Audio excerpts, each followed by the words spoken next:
ডাকেন আর বলে, ওগো আমার বান্দারা, তোমাদের কার কি মকসদ,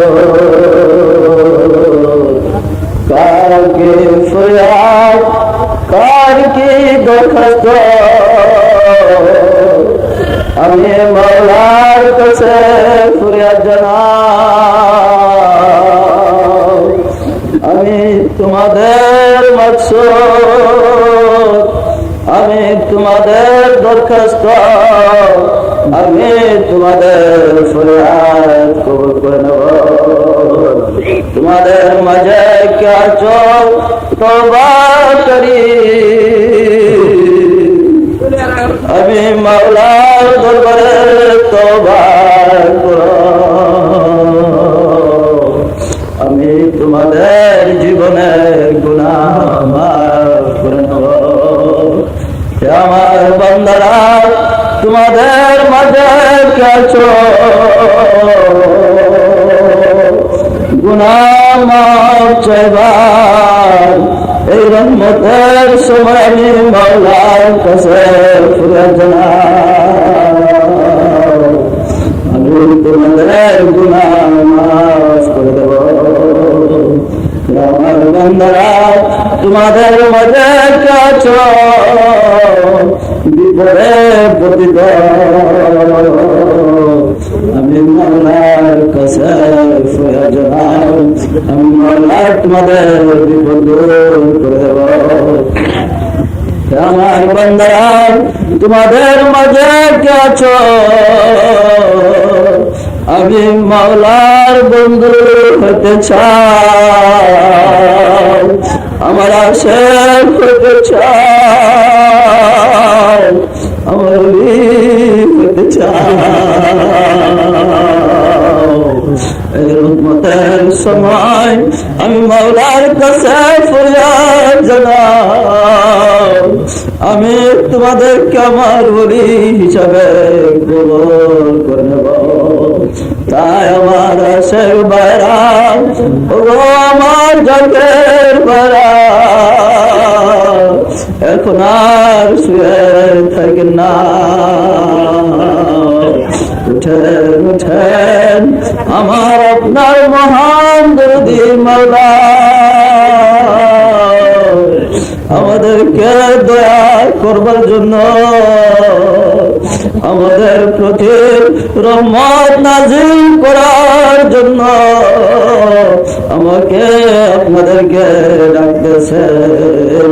তাই উঠেন উঠেন, ও আমার আশেক ভাইরা, ও আমার জাকের ভাইরা, রহমতের সময় ফুরায় যায়, এখন আর ঘুমাইবার সময় নাই। এই সময় আল্লাহকে পাওয়ার সময়, এই সময় নিজের গুনাহ মাফ করানোর সময়, এই সময় তাকদীর পরিবর্তন করার সময়। তাই উঠেন উঠেন, রহমতের ফায়দায় বসে যান এবং দয়াল বলাকে রহমানি নাম ধরে ডাকেন। ইয়া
ডাকি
তোমার মোজাতে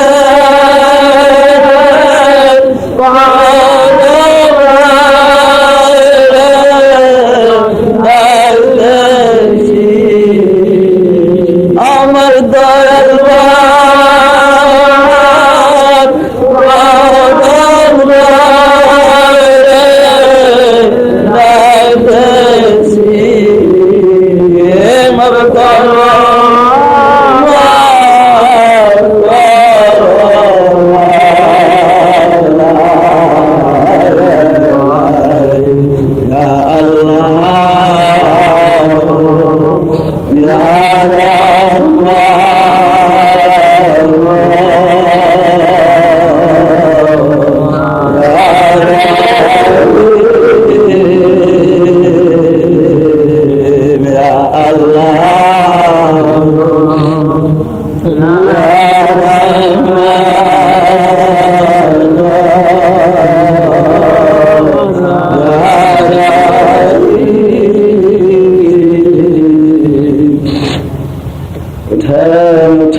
রহমতের সময় ফুরায় এখন আর ঘুমাইবার সময় নাই। এই সময় আল্লাহকে পাওয়ার সময়, এই সময় গুনাহ মাফের সময়, এই সময় তওবা কবুলের সময়। বাবার বাবা এখন আর বিছনায় শুয়ে থাকেন না। এই সময় আল্লাহ তাবারক ওয়া তাআলা বান্দাদেরকে ডাকে আর বলে, কুনতুম ইয়া হাবিবি কাম তানামু আল্লাহ শিকুল মাশিকুনা কুনতুম ইয়া হাবিবি কাম তানামু الليل والنهار لا ينام قلتم يا حبيبي كم تنام الشمس والقمر لا ينام الله تبارك وتعالى বন্দাদেরকে ডাকে আয় বলে, উঠো উঠো হে আমার আশিকের দোলেরা, তোমরা ঘুমাও কতকাল। আশিক মাশুকরা কখনো ঘুমায় না। উঠো উঠো হে আমার আশিকের দোলেরা, তোমরা ঘুমাও কতকাল। চন্দ্র সূর্য কখনো ঘুমায় না। উঠো উঠো আমার আশিকের দলেরা, তোমরা ঘুমাও কতকাল, রাত্র দিন কখনো ঘুমায় না। আর তোমরা আমি মাওলার আশিকে কেমন করে শুয়ে থাকো। আমি মাওলা তোমাদের ডাক শুনবার জন্য, আমি মাওলা তোমাদের দরখাস্ত মঞ্জুর করার জন্য, আমি মাওলা তোমাদের ফরিয়াদ কবুল করার জন্য আমার আরো ছেড়ে দিয়া সামায়ে দুনিয়ার মধ্যে তশরিফ এনে তোমাদেরকে ডাকি। তোমরা আমি মাওলাকে ডাকো।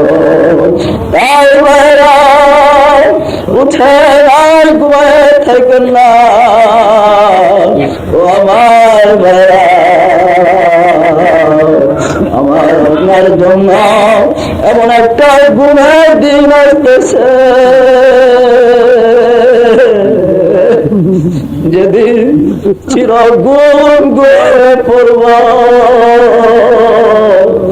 যে গুণ ঘুমাইলে আর কেউ আমাদেরকে জাগাইবে না। আত্মীয় স্বজন, মা বাবা, ছেলে মেয়ে কেউ আর ডাকবে না। সবাই ওই 3.5 হাত সাদা কাপড় দিয়ে মুড়ে,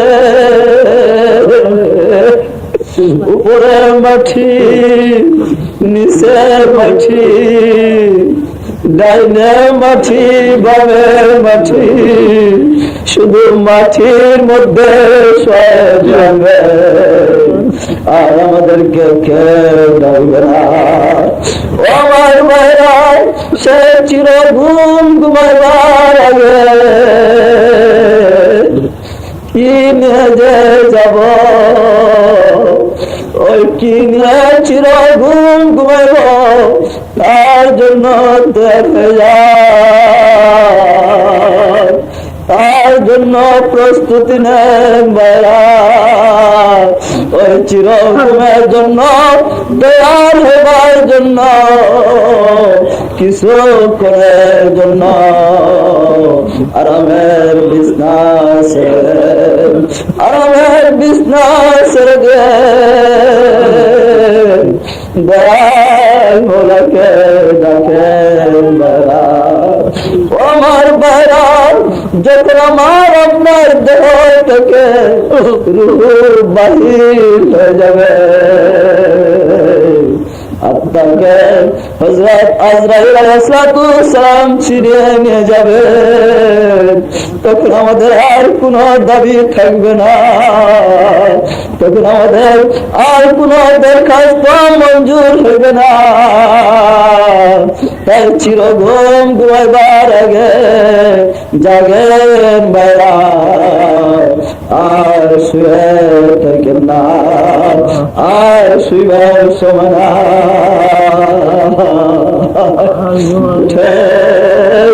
দয়াল মাওলা দেন আমাদের দরখাস্ত কবুল করার জন্য,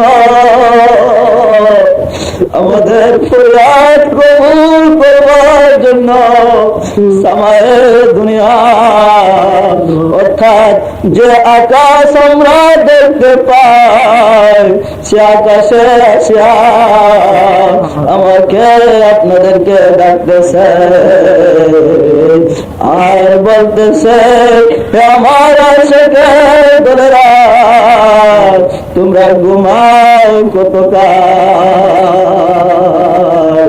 আশিক মাসুকরা কখনো ঘুমায় না, তাই বেলা উঠে উঠে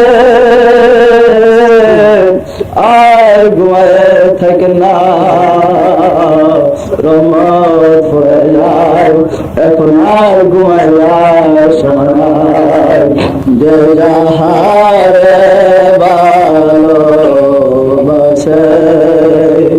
সে তাহারে ভুলে না, যে যাহারে সে তাহারে বলে না, দমে দমে ডাকো তারে, দমে দমে ডাকো তারে, দম যেন ভুল হয় না, যে যাহারে ভালোবাসে সে তাহারে ভুলে না। আল্লাহ মোদের ভালোবাসে, আল্লাহ মোদের ভালোবাসে, কেন তারে ডাকো না, যে যাহারে ভালোবাসে সে তাহারে ভুলে না। আল্লাহ সারা বন্ধু মোদের, আল্লাহ সারা বন্ধু মোদের আর কে আছে বলো না, যে যাহারে ভালোবাসে সে তাহারে ভুলে না। দমে দমে ডাকো তারে, দমে দমে ডাকো তারে, দম যেন ভুল হয় না, যে যাহারে ভালোবাসে সে তাহারে ভুলে না। তাই বেড়া মৌলা আমাদেরকে ভালোবাসেন, মৌলা আমাদেরকে প্যার করেন, কেমন করে আমরা শুয়ে থাকি বেড়া।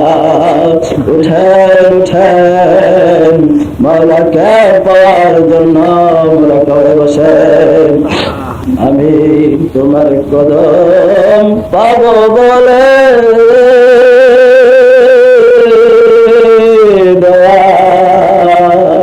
দয়াল কাছেতে এসেছি, আমি তোমার কদম পাবো বলে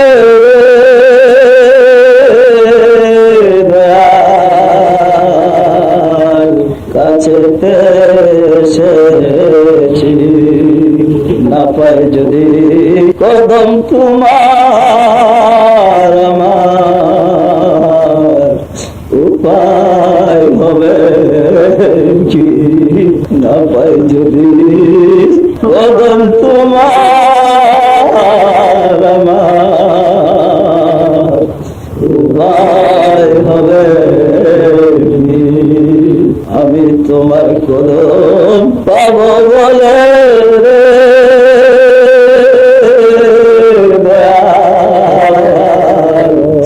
কাছে এসেছি, না পাই যদি কদম তোমার আমার উপায় হবে কি, না পাই যদি কদম তোমার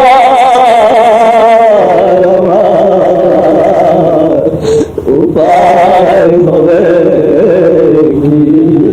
আমি সদের সারা কলঙ্কিনী দয়াল তোমার আশায় হয়েছি, আমি সদের সারা কলঙ্কিনী বাবা তোমার আশায় হয়েছি। মাতা ছেড়ে পিতা ছেড়ে দয়াল তোমায় আপন করতে চেয়েছি, মাথা সেরে পিতা সেরে দয়াল তোমার আপন করতে চেয়েছি। আমার কদম সারা করো না রে বাবা, এই গোলামের মিনতি, আমার কদম সারা করো না রে দয়াল, এই গোলামের মিনতি। আমি তোমার কদম পাবো বলে রে দয়াল, কাছেতে এসেছি। আমি তোমার কদম পাবো বলে রে বাবা, কাছেতে এসেছি।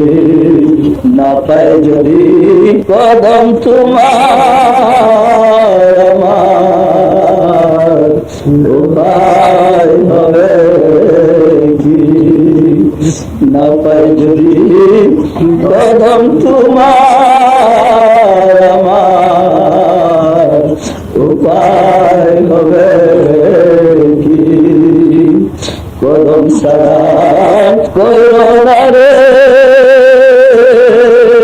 দয়াল, এই মাহবুবের মিনতি। আমার কদম সারা করো না রে দয়াল, এই মাহবুবের মিনতি। আমি তোমার কদম পাবো বলে দয়াল, কাছেতে এসেছি। কি খেলা খেলাইছো দয়াল, মানব কুলে আসিয়া কত মানুষ করলে পাগল, আপন রূপ দেখায়।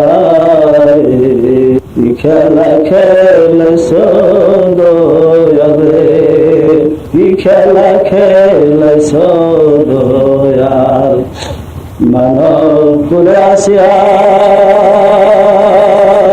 কত মানুষ করলে পাগল, আপন রূপ দেখায়। কি খেলা খেলেছো দয়াল রে, ছিলে তুমি আরশেতে আহমদ নাম লয়া, চন্দ্র পাড়ায় জনম নিলে মোজাদ্দেদ হয়ে। কি খেলা খেলেছো দয়াল রে দয়াল, মানব কুলে আসিয়া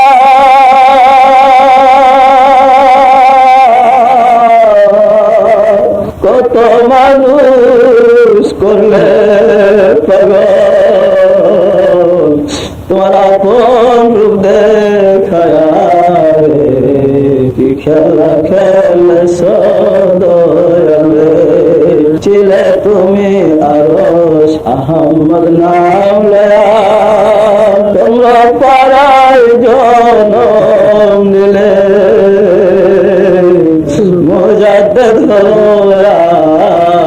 কি খেলা খেলেছো দয়াল রে, তুমি যাকে করছো ঢেরবার ভয়া, সংসার ত্যাগী মাঝ ভাসে তোমার রূপ দেখিয়া রে।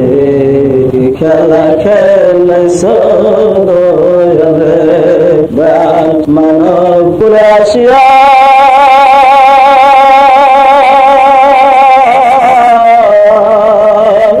কত মানুষ করলে পাগল আপন রূপ দেখায় কি খেলা খেলে সদরে কত পাপি হলি বাবা তোমার কদম পায়া কদম মাহবুব বসে আছি তোমার দয়াল ভক্তি খেলা খেলে সদরে দান মানব কুলাসিয়া কত মানুষ করলে পাগল আপন দেখায় খেলা খেলে সদরে কত পাপি হলি হইল বাবা তোমার কদম পায়া কাঙ্গাল মাহবুব বসে আছি তোমার দয়াল কথা বলেছে দুটা চক্ষু বন্ধ করা দিলের চক্ষু যা দেখতে চেষ্টা করেন দেখেন ওই বলকে সিংহাসন দেখতে পান কিনা একবার চেষ্টা করে দেখেন বসা দেখতে পান কিনা যদি বসা দেখতে পান কাকুতি মিনতি করা মিসকিন সাজা আজাদ আজমি বর্তিয়াবান মহাবতের সাথে কাকুতি মিনতি করা আস্তে আস্তে দয়াল করুন মেয়েদের পাশে নামাজের কায়দায় বসে যান নামাজের কায়দায় বসে যান দিলে দিখরা দিলে দিখরা মিসকে সজা কাকুতি মিনতি করা যান কলম কলম নারী চরম কাকুতি মিনতি করা বলেন আমরা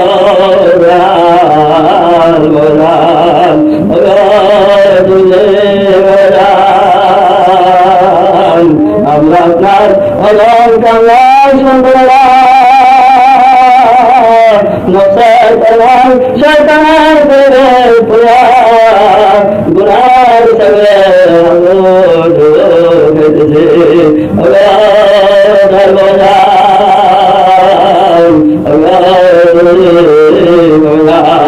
আপনার তার ঝুড়াতে দাঁড়াকে গুনার সবটি উদ্ধার করা আপনার কদম পথে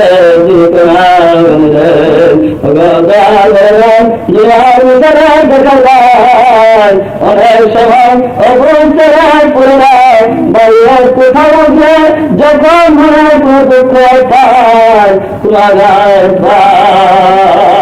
কান্দে কান্দে মরতে পেলাম এবং কিনা মায়ের কাছে ওই তার মনে যখন পিতা মাতা ওই ছেলের মনে দুঃখের কথা জানতে পারে তখন তাকে পুরে মাথায় হাত ধরে পিতা মাতা মাথায় হাত ধরে তার সমস্ত দুঃখ দূর হয়ে যায় তার প্রাণ শীতল হয়ে যায় দূরে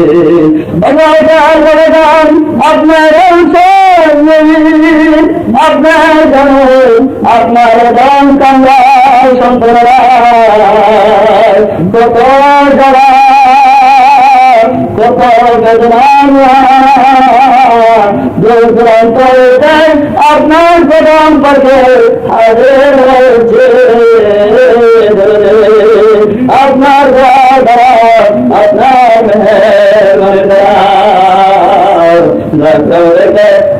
बगैर गुरबान जले आश्रय करे मुरे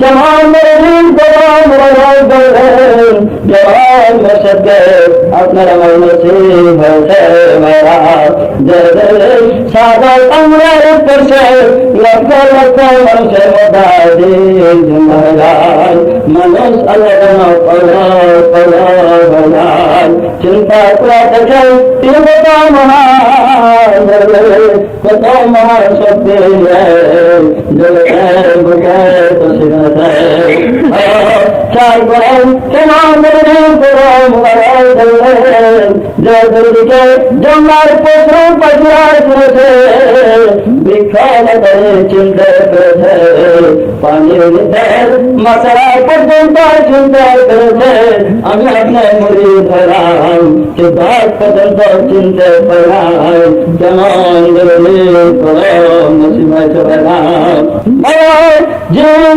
তাম জগতের বর্ষা জমানার মধ্যে অথচ দিলেন সাধারণ মানুষের মতো সুখী গেছে কাঁদে কাঁদে এত মহান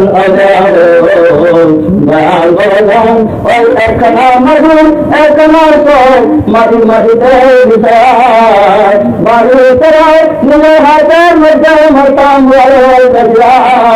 ওই এইভাবে চিন্তা করে দেখেন কেমন করে কম মুছে ভেসরা দেখবার করে মুড়ি মুড়ি আর বিছাই দেখনা আরে বনা পুরে খানে দেখনা চিন্তা করে দেখেন দিদি মুড়ি সকল ভালোবাসেন একটা বেদনা চার করেন তার মুড়ি সকল গ্রাম বলেন কত ভালোবাসেন তার একটা বেদনা চার করেন তাহলে কিছুটা বুঝতে পারবেন।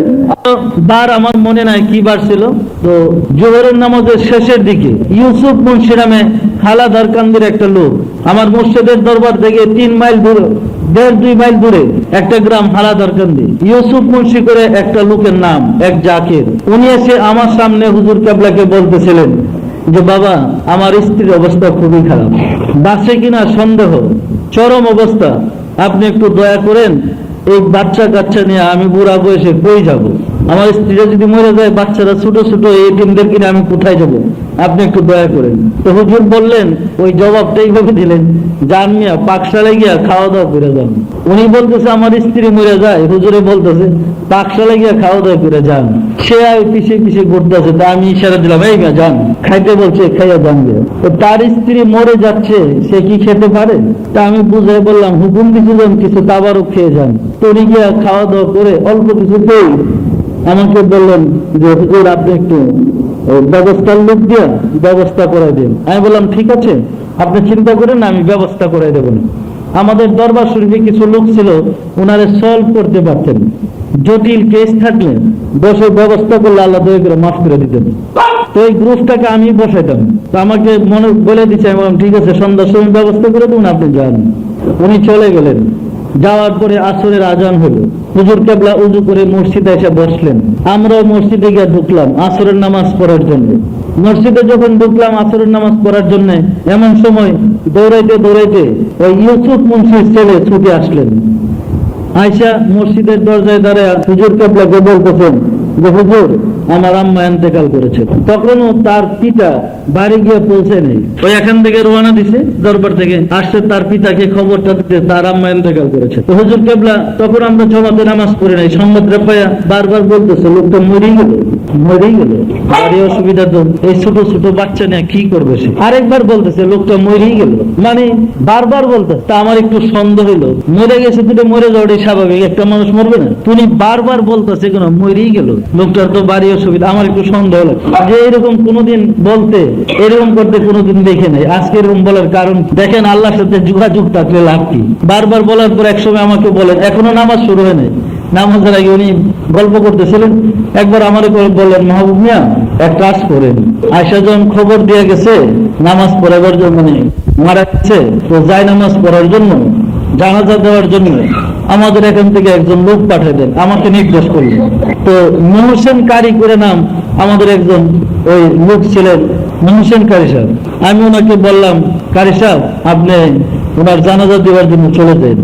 হুজুর কেবলা বলতেছে এখন যাওয়া লাগবে না, মাগরিবের পরে খাওয়া দাওয়া করে গেলেই চলবে। এখন যাওয়া লাগবে, কারণ আত্মীয় স্বজন আসবে, তারপরে লোকজন আসবে, দেরি হবে তো। মাগরিবের পরে উনি খাওয়া দাওয়া করে গেলেই চলবে, আসর নামাজের সময় গেলেই চলবে। বললাম ঠিক আছে। তো ওনারা দায়িত্ব দিয়ে দিলাম, আপনি টাইম মতো চলে যান। আমার ডিউটি শেষ, আসর চলে গেল, আমরা আসরের নামাজ পড়লাম, মাগরিব হলো, মাগরিবের নামাজ পড়লাম। উনি খাওয়া দাওয়া করে এশার নামাজের সময় ওই জায়গায়, মানে হালাদার কান্দি ইউসুফ মুন্সির বাড়িতে গেলেন। যাওয়ার পরে যার জানাজা পড়তে গেছে, গিয়া দেখে সে বসে রয়েছে। কি আজীব ব্যাপার বলেন, এখন সে কি বলবে? ঘটনা হচ্ছে মাগরিবের পরে, সে তো মারা গেছে মানে আসরের নামাজের আগেই। তখন আত্মীয় স্বজনকে খবর দিছে, বাড়িতে কান্দাকাটি, কাপড় দিয়ে চাদর দিয়ে মুখ ঢেকে রাখছে। মাগরিবের পরে যখন তাকে গিয়ে সেরা ওই গোসল করাইবার জন্য নিয়ে যাবে, লাশ তো সবাই তো দেখছে মারা গেছে, মাগরিবের পরে যখন গোসল করাইবার জন্য নিয়ে যাবে, ওই কাপড় উঠে যখন ধরছে, তার মানে একটু নড়াচড়া দিয়ে উঠছে। এরপরে আস্তে আস্তে সে স্বাভাবিক হয়ে বৈশা পড়ছে। বৈশা পড়ার পরে সে জিজ্ঞাসা করতেছে, কি হয়েছে আপনারা, কি করতেছেন, কান্দাকাটি করতেছেন? সবাই কান্দতেছে তো। সে জানতে চায় এইভাবে কান্নাকাটি হচ্ছে কেন, কি হয়েছে? সবাই মানে ওনাকে দেখে মানে ভূত দেখার মতো ভয় পাওয়ার অবস্থা। প্রশ্ন করার পরে বললো যে আমরা তো তোমার গোসলের জন্য প্রস্তুত হচ্ছে, তুমি তো মারা গেছে আসরের আগে, এখন আবার একদম সুস্থ, মানে কোনো অসুখ নাই, স্বাভাবিক কথা বলতেছে। যখন বারবার অনেকে করার পরে মানে প্রথম ভয় পেয়ে গেছে, এরপরে সবাই যখন এরকম কান্নাকাটি করতেছে দেখে তখন সে জবান করে মানে খোলামেলা বলতেছে যে কিছুক্ষণ আগে আমার মুর্শিদ পিরানে পীর দস্তগীর সুলতানুল মাশায়েখ সুলতানিয়া মুজাদ্দাদিয়া তরিকার ইমাম হুজুর এসে আমার সামনে দাঁড়ালেন। আমার এই কাফনের কাপড় অর্থাৎ ওই চাদর থেকে টান দিয়ে সরাই দিয়ে বলে, তোমার এই অবস্থা, তোমার এই ছোট বাচ্চাদের কি অবস্থা হবে? আমি দেখলাম উনি এসে আমাকে ঘুম থেকে ডাকতে উঠিয়ে দিলেন। আগে বলেন আল্লাহর সাথে যোগাযোগ থাকলে কি করা যায়? সত্যি সত্যি কারি সাহেব জানাজা পড়তে গিয়ে দেখে সে সুস্থ, হাঁটতেছে, কথা বলতেছে, মানুষের সাথে গল্প করতেছে। উনি আইসা আমাকে জানালেন ঘটনা। আমি বললাম যে আপনি, আমাদের এখানে সিস্টেম মেয়ে লোক আমাদের সামনে আসার নিয়ম নাই। ওই মহিলা আসতে পরে আমি বেশি মানে পেরেশান হয়ে গেলাম, জানার জন্য বেশি আগ্রহ হয়ে পড়লাম। আর আসলে ঘটনাটা কি? পর্দার আড়ালে তাকে রেখে আমি এই পাশে আমার স্ত্রীর সামনে আমি তখন জিজ্ঞাসা করতেছি, কি লাশ আবার এসে পড়ছেন আমাদের বাড়িতে? আমি এইভাবে প্রশ্নটা করলাম। তখন সে হু হু করে কাঁদতেছে। বললেন আমাদের মরতে দিলেন কোথায়? মরে তো গেছিলাম, তারপরে ভালো হলেন কেমনি? তখন সে কাঁদতেছে আর বলতেছে যে বাবা জান গিয়ে আমাকে ধরে টান্দা নিয়ে আসলেন আর বললেন, তোমার এই ছোট বাচ্চাদের কি অবস্থা হবে? ওঠে আল্লাহর সাথে যোগাযোগ থাকলে দেখেন লাভটা কি। সুতরাং দেখেন আমার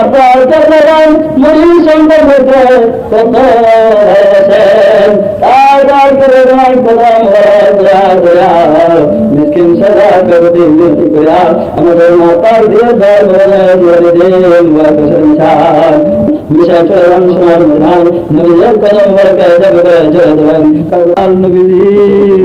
উম্মতি উম্মতি বলে এখনো কান্দে কান্দে উম্মতের জন্য জর্দার হইতেছে। আমার বারা দেখেন ওই দরদি নবীজিকে খুঁজা পানোরা যেমন দাল নবীর উম্মত আমার আপনার নসিব হয়েছে বারা। যেমন দরদি নবীজির উম্মত আমার আপনার নসিব হয়েছে। আমাকে আপনাদেরকে নবীজি কত ভালোবাসেন। একটা ঘটনা খেয়াল করেন। এক তারিখে হযরত জাবের রাদিয়াল্লাহু তাআলা আনহু আল্লাহর নবীর কাছে আরজ করলেন, ইয়া রাসূলুল্লাহ দয়া করে গোলামের বাড়িতে দাওয়াত কবুল করে নিন। আল্লাহ রাসূল দাওয়াত কবুল করলেন। জাবের রাদিয়াল্লাহু তাআলা আনহু বাড়িতে এসে ছেলে পুলে স্ত্রী পরিজনকে নিয়ে পুরা বাড়ি সুন্দর করে ঝাড়ু দিয়ে পরিষ্কার করে নিলেন, আতর গোলাপ জল ছিটালেন। আজকে আমার বাড়িতে রহমাত লিল আলামিন তশরিফ আনবেন। খুশিতে সে আত্মহারা। এমন সময় জাবের রাদিয়াল্লাহু তাআলা আনহু নবীজির খাবারের ব্যবস্থা করার জন্য, মেহমানদারি করার জন্য ঘরে রাখা, বাড়িতে রাখা একটা খাসি জবাই করে প্রস্তুতি নিতেছিলেন। জাবেরের ছেলে আব্দুল্লাহ, আব্দুল্লাহকে সাথে নিয়ে হযরত জাবের রাদিয়াল্লাহু তাআলা আনহু তার পালের সুন্দর একটা খাসি ছিল, সেই খাসিটাকে নিয়ে বাপ বেটা দুজনে জবাই করলেন। খাসিটার চামড়া ছুললেন, গোশত সুন্দর করে কুটে নিলেন, স্ত্রীর কাছে এসে দিয়ে বললেন, সুন্দর করে পাক করে নাও, ভালো করে মাংস বোনা করে নাও, আমাদের নসিব খুলে গেছে। রাহমাতুল লিল আলামিন দয়া করে আমাদের বাড়িতে তশরিফ আনবে। এর চেয়ে বড় আনন্দ আমাদের জন্য, এর চেয়ে বড় ঈদ আর হতে পারে না। জাবের রাদিয়াল্লাহু তাআলা আনহুর স্ত্রী ওই খাসিকে সুন্দর করে বোনা করতেছেন। উনি সারা বাড়িতে আতর গোলাপ জল ছিটিয়ে অপেক্ষা করতেছেন কখন নবীজি আসবেন। একবার পাকের কাছে আসে, আরেকবার ছুটে যায় রাস্তায়, তাকে দেখে কখন নবীজি আসবেন। কিছুক্ষণ পরে জাবের রাদিয়াল্লাহু তাআলা আনহুর ছোট ছেলে সে ঘুম থেকে জেগে গেল। বড় ভাইকে বলে, মিয়া ভাই খাসি কিভাবে জবাই করেছ? দুই ছেলে, ছোট ছেলে বড় ছেলেকে বলে, মিয়া ভাই আমাদের খাসি কিভাবে জবাই করেছো? তো বড় ছেলে ছুরিটা হাতে নিয়ে ছোট ভাইকে নিয়ে যেখানে খাসি জবাই করেছিলেন ওই জায়গায় নিয়ে গেলেন। ছোট ছেলে বলতেছে, কিভাবে খাসি জবাই করেছো? বড় ছেলে বলে, তাহলে তুমি খাসির মতো শুয়ে যাও দেখাই। ছোট ছেলে খাসির মতো শুয়ে গেলেন। জাবের রাদিয়াল্লাহু তাআলা আনহুর বড় ছেলে আব্দুল্লাহ ছোট ভাইকে শোয়া গলায় ছুরি চালিয়ে দিলেন। ছোট ছেলে গলা কাটা হয়ে গেল, খাসি জবাই হয়ে গেছে। যখন দেখলেন তার ভাই ছটফট করে চোখের সামনে মারা গেছে, বড় ছেলে ভয়ে আতঙ্কিত হয়ে ছুটে গিয়ে খেজুর গাছের চূড়ায় লুকিয়ে দিলেন। হযরত জাবের রাদিয়াল্লাহু তাআলা আনহু ছুটে গেলেন রাস্তায়, নবীজি আসতেছে কি না তাকে দেখে এখনো নবীজি আসেন নাই। আসলেন বাড়িতে, গেলেন যেখানে খাসি জবাই করছেন সেখানে, ছেলেদেরকে দেখে না, গিয়ে দেখে গলা কাটা অবস্থায় ছোট ছেলে পড়ে আছে। জাবের রাদিয়াল্লাহু তাআলা আনহু গলা কাটা অবস্থায় ছোট ছেলেকে তুলে নিয়ে আসলেন। স্ত্রীর কাছে এসে বাচ্চাকে তুলে দিয়ে বললেন, ও আমার স্ত্রী, আমাদের বুলন্দ নসিব, আমাদের জন্য আজকে সবচেয়ে বড় ঈদ, আমাদের বাড়িতে রাহমাতুল লিল আলামিন তশরিফ আনতেছে। এই কথা বললেন আর ছেলেটাকে সামনে দেখালেন। জাবের রাদিয়াল্লাহু তাআলা আনহুর স্ত্রী পাক রেখে দিয়ে চিৎকার দিয়েছে, লাজ জোরে ধরে বলতেছে, আমার কি সর্বনাশ হয়ে গেল, আজকে আমার বাড়িতে ঈদ, এর মধ্যে কি সর্বনাশ হয়ে গেল। তিনি কাঁদতেছেন। এমন সময় জাবের রাদিয়াল্লাহু তাআলা বলেন, ওগো আমার স্ত্রী, আজকে আমাদের দুঃখ করার দিন নয়, আজকে আমাদের আনন্দ করার দিন। যার নূরে সমগ্র মাখলুকাত সৃষ্টি, সে রাহমাতুল লিল আলামিন আমাদের বাড়িতে তশরিফ আনতেছে। আজকে না, আজকে কান্নার দিন নয়। এই ছেলের লাশ পাশে রেখে কম্বলটা ডেকে প্রস্তুতি নাও, সবাই আনন্দ করো, আজকে আনন্দ দিন। জাবের রাদিয়াল্লাহু তাআলা আনহু এবং তার স্ত্রী লাশ কম্বল দিয়ে ডেকে রেখে আনন্দ করতেছিলেন। খুশি আনন্দে আত্মহারা, রাহমাতুল লিল আলামিন আসবেন। এমন সময় জাবের রাদিয়াল্লাহু তাআলা আনহু বড় ছেলে আব্দুল্লাহকে খুঁজতেছিলেন। নবীজি তো আয়েশা পড়তেছে, ছেলে আব্দুল্লাহ কোথায় গেল তাকে নিয়ে নবীজিকে আহলান সাহলান জানাবে। যখন আব্দুল্লাহকে নাম ধরে ডাকলেন, আব্দুল্লাহ ভাবলেন, নিশ্চয় আমার আব্বা আমাকে মেরে ফেলবে। ভয়ে খেজুরের গাছ থেকে লাফ দিয়ে নিচে পড়ে সেও শহীদ হয়ে যায়। জাবের রাদিয়াল্লাহু তাআলা আনহু বড় ছেলের লাশ কুলে করে নিয়ে এসে ছোট ছেলের সাথে শোয়াই দিলেন। স্ত্রী আবার চিৎকার দিয়ে উঠলেন, আর কাঁদতে শুরু করলেন। জাবের বলল, ও আমার স্ত্রী, আজকে কেঁদো না, আজকে আমাদের কান্নার দিন নাই, আজকে আমাদের আনন্দ করার দিন। রাহমাতুল লিল আলামিন দয়া করে তশরিফ আনতেছে। স্বামী স্ত্রী লাশটাকে ওই লাশের সাথে শোয়া কম্বল দিয়ে ঢেকে দিলেন আর আনন্দ করতেছে, রাহমাতুল লিল আলামিন আসতেছেন। এমন সময় ছুটে আসলেন, দেখেন উটের পিঠে করে নবীজি তশরিফ আনতেছেন। বাড়িতে আসলেন, আসার পরে জাবের বললেন, ইয়া রাসূলুল্লাহ দয়া করে আসেন, মানে ঘরের ভিতরে নিয়ে যেতে অপেক্ষা করলেন। আসেন ইয়া রাসূলুল্লাহ। নবীজি ওনার ডাইন কদম মোবারক উটের পিঠের থেকে নামাইলেন, ওই দরজার চুকাটের উপরে রাখলেন। বাম কদম নামাইবেন এমন সময় হযরত জিবরাইল আমিন সামনে এসে দাঁড়ালেন। আল্লাহর ফেরেশতা জিবরাইল আমিন এসে সামনে দাঁড়িয়ে সালাম দিয়ে বললেন, ইয়া রাসূলুল্লাহ, ইয়া হাবিবাল্লাহ, আল্লাহ দয়া করে আপনার কাছে আমাকে পাঠিয়ে দিয়েছেন। ভাই জিবরাইল, কি সংবাদ? কেন? ইয়া রাসূলুল্লাহ, আল্লাহ বলেছেন আপনি যেন জাবেরের ছেলেদেরকে ছাড়া একা খানা খেতে না বসেন। রাসূল সাল্লাল্লাহু আলাইহি ওয়াসাল্লাম তশরিফ দিলেন, বিছনায় খাবার, দস্তরখানা বিছিয়ে দিয়ে খাবার বিছিয়ে দিলেন। হযরত জাবের রাদিয়াল্লাহু তাআলা আনহু মেহমানদারি করেন, সামনে খাবার এনে দিলেন, সাহাবারও বসছেন। জাবেরের স্ত্রী এখানে খাবার বেড়ে দিতেছে আর আনন্দে আত্মহারা নবীজি আসছেন। খাবার সামনে দেওয়ার পরে জাবের অনুরোধ করলেন, ইয়া রাসূলুল্লাহ দয়া করে বিসমিল্লাহ করেন। নবীজি বলেন, জাবের তোমার ছেলেরা কোথায়? তাদেরকে ডেকে নিয়ে আসো। জাবের বললেন, ইয়া রাসূলুল্লাহ, ইয়া হাবিবাল্লাহ, আপনি দয়া করে খানা খেয়ে নেন, আমি পরে তাদেরকে ডাকবো। আল্লাহ রাসূল বলেন, জাবের তোমার ছেলেদেরকে ডেকে নিয়ে আসো, একসাথে খাবো। তখনও জাবের বলেন, ইয়া রাসূলুল্লাহ আপনি খানা শেষ করে নেন, আমি পরে ওদেরকে ডেকে আনতেছি। আল্লাহ রাসূল বলেন, হে জাবের, তোমার ছেলেদেরকে ছাড়া আমি খানা খাবো না। কেননা জিবরাইল ফেরেশতা এই মাত্র আমাকে খবর দিয়ে গেলেন আমি যেন তোমার ছেলেদেরকে নিয়ে একসাথে খানা খেতে বসি। বলার পরে জাবের এবং তার স্ত্রী হু হু করে কেঁদেছিলেন, ইয়া রাসূলুল্লাহ আমার ছেলেদেরকে কোথায় পাবো? তারা যে দুনিয়ায় বেঁচে নেই, তারা দুইজন যে শহীদ হয়ে গেছে। রাসূল সাল্লাল্লাহু আলাইহি ওয়াসাল্লাম বসা থেকে উঠে দাঁড়িয়ে গেলেন, দাঁড়িয়ে বললেন, হে জাবের, তাদের লাশ কোথায় রেখেছো আমাকে দেখাও। জাবের আগে, নবীজি পিছে পিছে যাইতেছেন। ওই পাকঘরের পিছনে যেখানে কম্বল দিয়ে ঢেকে রেখেছে ওইখানে গিয়ে দেখাই দিলেন, এখানে দুই ছেলে। আল্লাহ রাসূল কম্বলের উপরে হাত মোবারক রাখলেন আর বললেন, হে জাবেরের ছেলেরা, তোমরা কি দেখো না তোমাদের আব্বা আম্মা আমি মুহাম্মদকে কত ভালোবাসে? আমি কষ্ট পাবো বলে তারা আমাকে জানায় নাই তোমরা মরে গিয়েছো। উঠো বাবারা, শীঘ্র উঠো, আমি তোমাদেরকে নিয়ে একসাথে খানা খাবো।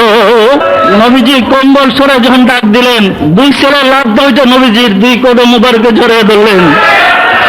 জাবের রাদিয়াল্লাহু তাআলা আনহু কাঁদতে কাঁদতে অস্থির হয়ে বললেন, সাহাবায়ে কেরামগণ কাঁদতে কাঁদতে অস্থির হয়ে বললেন, জাবের রাদিয়াল্লাহু তাআলা আনহুর দুই ছেলেকে নিয়ে নবীজি খাবার সামনে চলে আসলেন, এসে বসার জায়গায় বসলেন।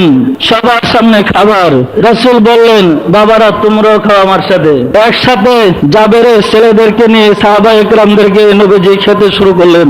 খাওয়ার সময় বললেন, হে সাহাবারা, তোমরা যে খানা খাচ্ছ, মাংস খাওয়ার সময় হাড়গুলা চিবিয়ে খেও না, চুষে চুষে খাও। এইভাবেই খাওয়া দাওয়া শেষ হলো। হাড়গুলা একত্র রাখার পরে নবীজি পবিত্র হাত মোবারক হাড়ের উপরে রেখে বলল, হে জাবেরের খাসি, তুমি জানো না তোমার মালিক আমি মুহাম্মদকে কত ভালোবাসে, আমাকে কত মহব্বত করে, তুমি জিন্দা হয়ে তোমার মালিকের হয়ে যাও। সাথে সাথে খাসি লাফ দিয়ে উঠে দাঁড়িয়ে গেলেন। দয়াল নবীর উম্মত আমার আপনার নসিব হয়েছে বাইরা। কেমন দরদি নবীজির উম্মত আমার আপনার নসিব হয়েছে। আমাকে আপনাদেরকে নবীজি কত ভালোবাসেন। একটা ঘটনা খেয়াল করেন, আশা করি বুঝতে পারবেন দয়াল নবীজি কত দয়ালু ছিলেন। একদা রাসূল পাক সাল্লাল্লাহু আলাইহি সাল্লাম ঈদগার মাঠে নামাজ পড়বার জন্য রওনা করেছিলেন।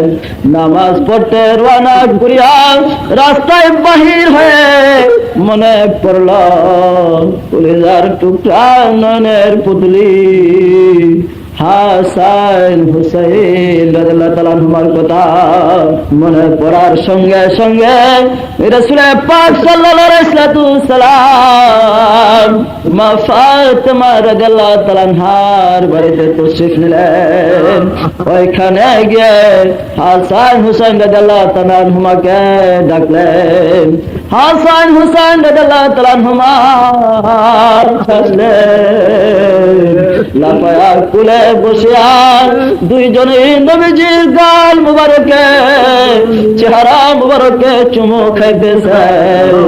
তখন দয়াল নবীজি ফরমাইলেন, ও আমার কলিজার টুকরারা, ও আমার নয়নের পুতলেরা, আজকে ঈদের দিন, যাও তোমাদের আম্মাজানের কাছে গিয়ে বলো তোমাদেরকে নতুন জামা পরে দিতে, আমরা ঈদগার মাঠে নামাজ পড়তে যাব।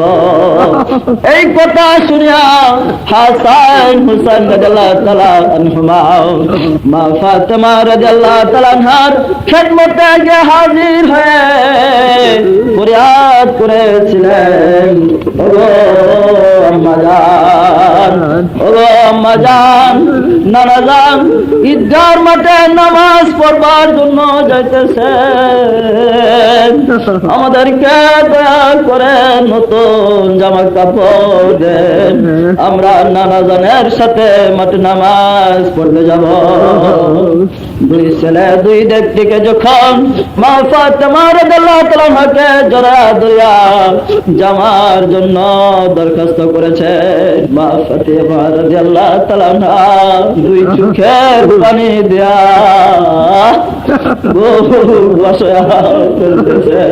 চোখের পানি আছর দে মুছে আর বলে, আমার কলিজার টুকরা,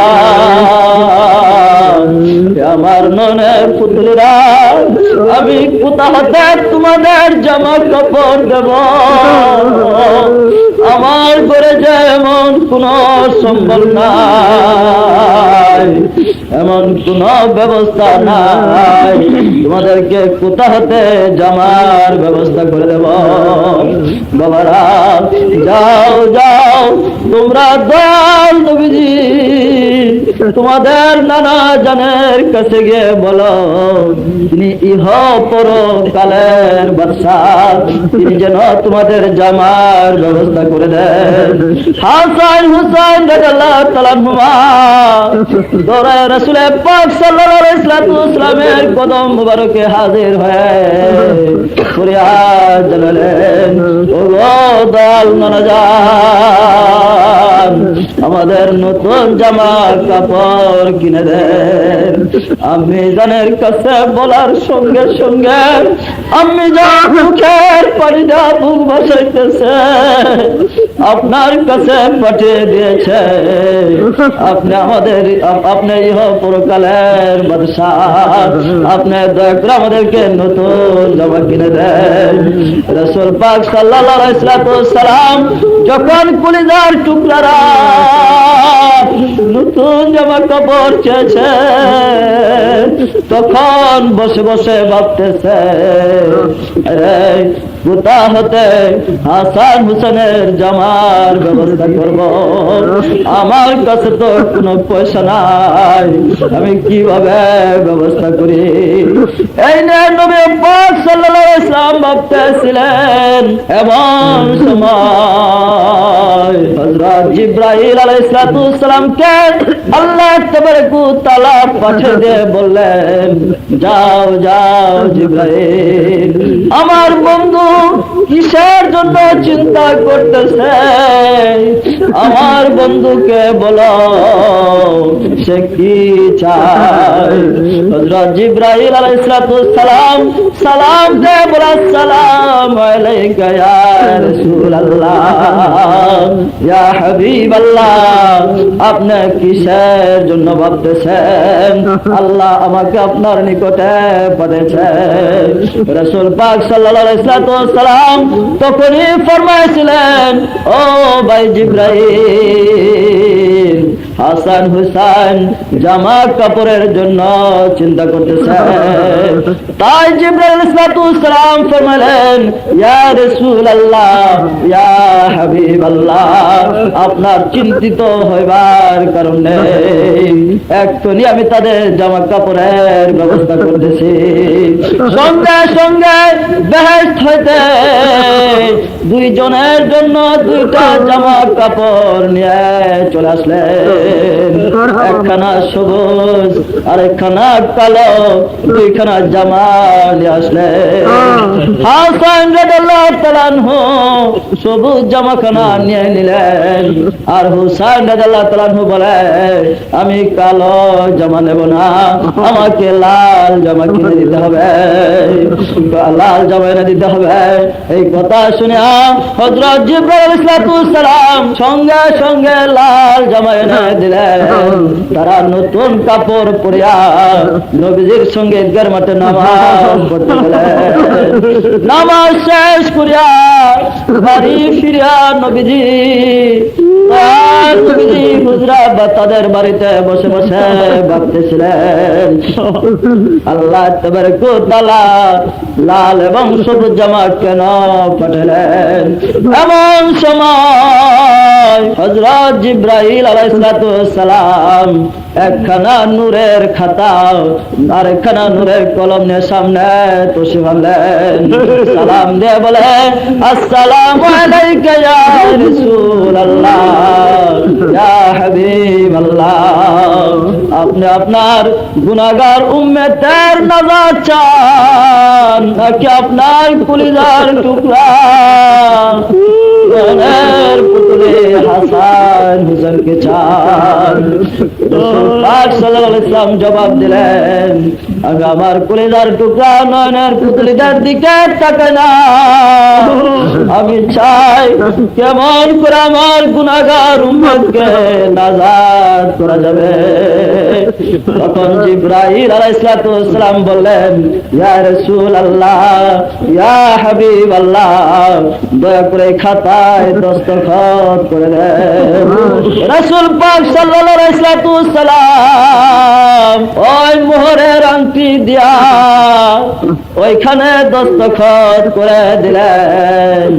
তারপরে হযরত জিবরাইল আলাইহিস সালাম মা ফাতেমা রাদিয়াল্লাহু তাআলা আনহার খিদমতে গেলেন।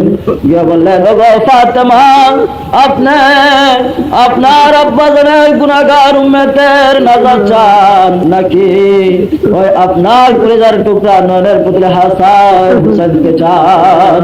ফাতেমা রাদিয়াল্লাহু তাআলা আনহা জবাব দিলেন, আমার আব্বাজানের গুনাহগার উম্মতকে কিভাবে নাজাত করা যাবে, আমি তাহাই কামনা করি।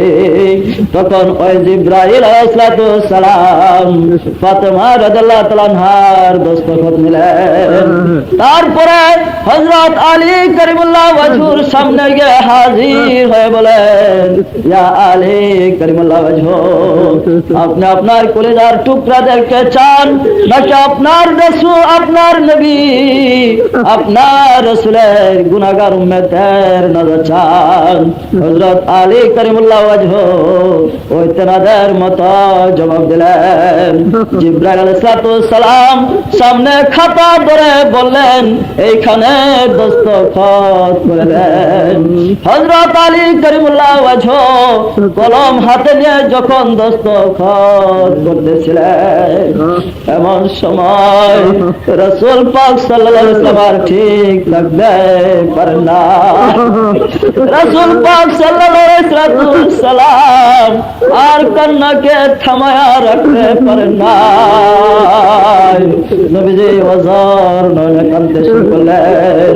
নবীজির কান্না দেখে সাহাবায়ে কেরামগণ উঠায়া পুরিয়া কাঁদতেছিলেন। অনেকক্ষণ কান্নার পরে যখন কান্না থেমে যায়, মা ফাতেমা রাদিয়াল্লাহু তাআলা নবীজির কাছে ফরিয়াদ জানালো, ওগো আব্বাজান,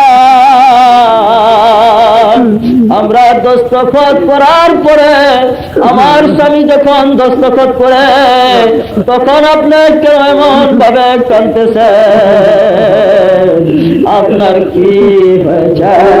দয়া করে আমাকে বলেন। রাসূল পাক সাল্লাল্লাহু আলাইহি ওয়াসাল্লাম চোখের পানি রুমাল মুবারক দিয়ে মুছে আর বলতেছিলেন, ওগো মা ফাতেমা, তুমি এই কান্নার কথা শুনতেছ না? এই কান্নার কথা শুনিয়া জগতে এমন কোন মা জন্মগ্রহণ করে নাই যে বরদাস্ত করতে পারবে। মা তুমি ধৈর্য করতে পারবে না, তুমি শুনতেছ না?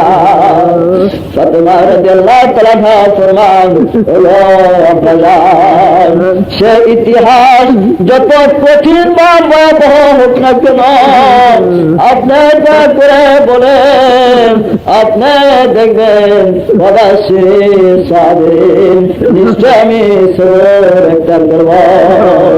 এই কথা বলার পরে রাসূল পাক সাল্লাল্লাহু আলাইহি ওয়াসাল্লাম ওই জুব্বা মুবারক দিয়ে চোখের পানি মুছে আর বলতেছিলেন, ওগো মা ফাতেমা, আমার নিজের হাতে আমি নিজে এখন লিখে দিয়েছি, আমার সবচেয়ে প্যারা আমার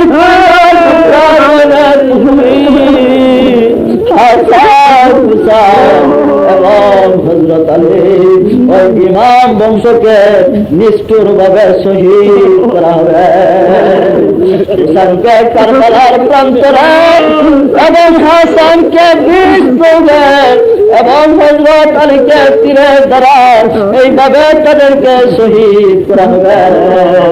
নিজের হাতে লিখে দিয়েছি। যখন তুমিও লিখে দিলেন, তোমার সামনে হযরত আলী লিখতেছিলেন, তখন ওই সিনারিটা আমার সামনে বেশি আসলো। কিভাবে নিষ্ঠুর ভাবে আমার ইমাম বংশকে ধ্বংস করা হবে, ওই কথা আমার সামনে, ওই সিন যখন আমার সামনে বেশি আসলো, আমি আর ঠিক থাকতে পারি না। আরে আমার পরিবার টুকরার মাথা গলা চাইটা বর্ষার সাথে মাতাকে রেখা জগৎবাসীকে দেখবে, দেখে আমার ঠিক থাকতে পারি না। আল্লাহ তাআলা ফরিয়াদ জানালেন, বলেন, ওগো আব্বাজান, আমার স্বামী হযরত আলী, আমার ছেলে পরিবার টুকরা জনের পুতুল হাসান, তাদের কি অপরাধ? তাদেরকে এমন নিষ্ঠুর ভাবে ধ্বংস করা হবে। তারা কি অপরাধ করেছে আব্বাজান? আপনি দয়া করে বলেন। তখন রাসূল পাক সাল্লাল্লাহু আলাইহি ওয়াসাল্লাম কেন্দে কেন্দে বলতেছিলেন, ওগো মা ফাতেমা, ইমাম বংশের আমার পরিবার টুকরে দেন, কোন অপরাধ না। আমার পাক পঞ্জাব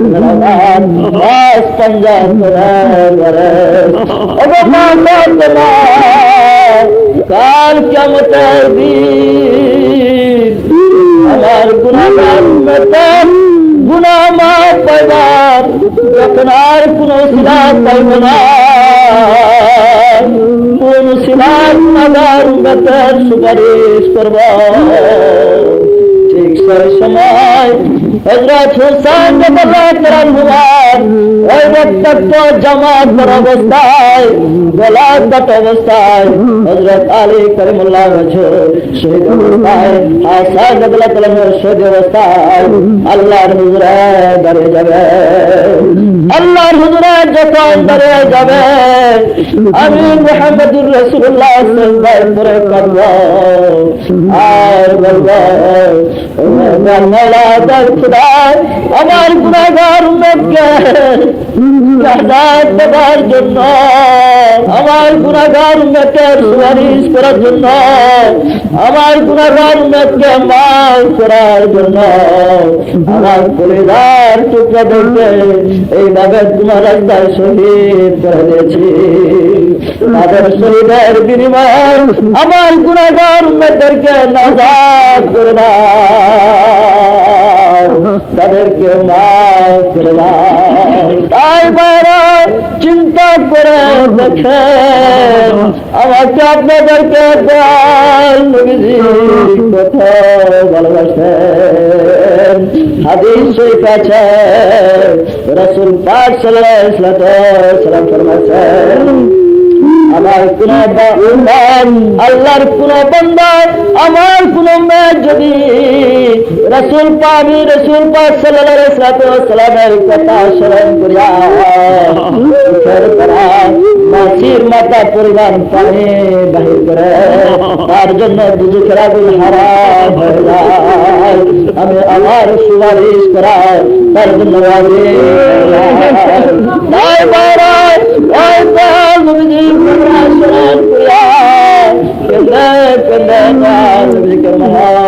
সাথে রাখেন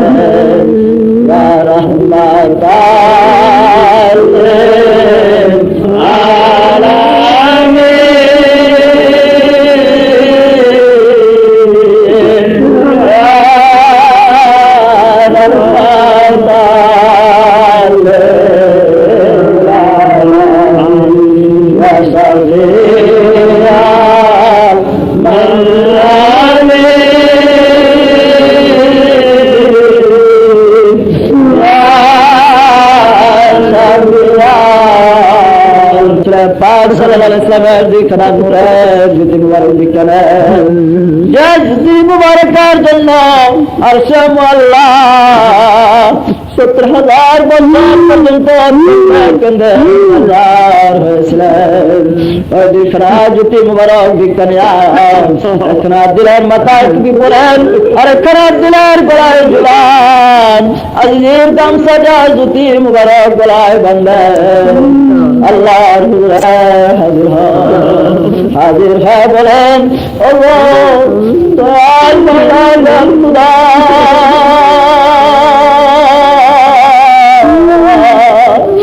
আমরা এমন কোন আমল করতে পারি না যেন আমরা তোমার দরবারে হাজির হইব।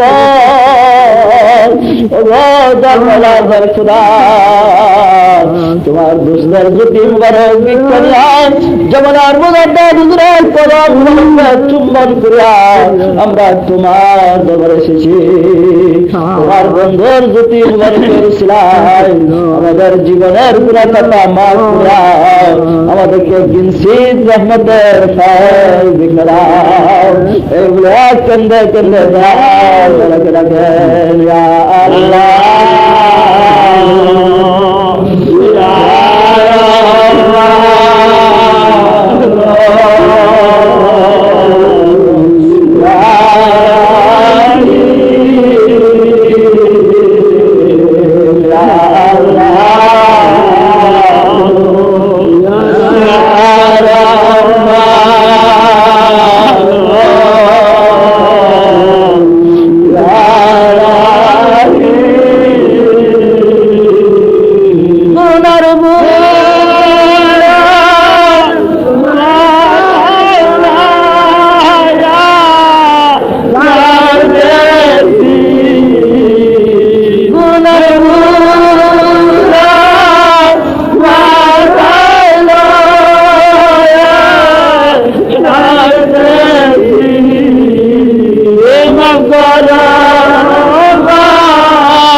মুজাদ্দিদ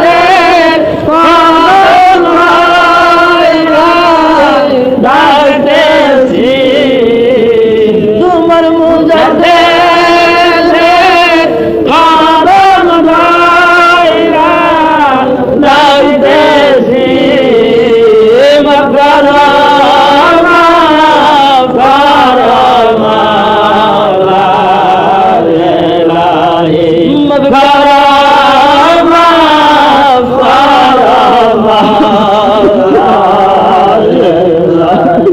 আমার দয়ার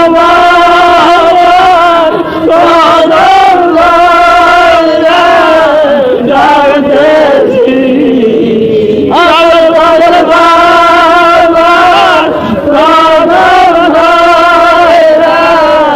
ডাকতেছি মগরা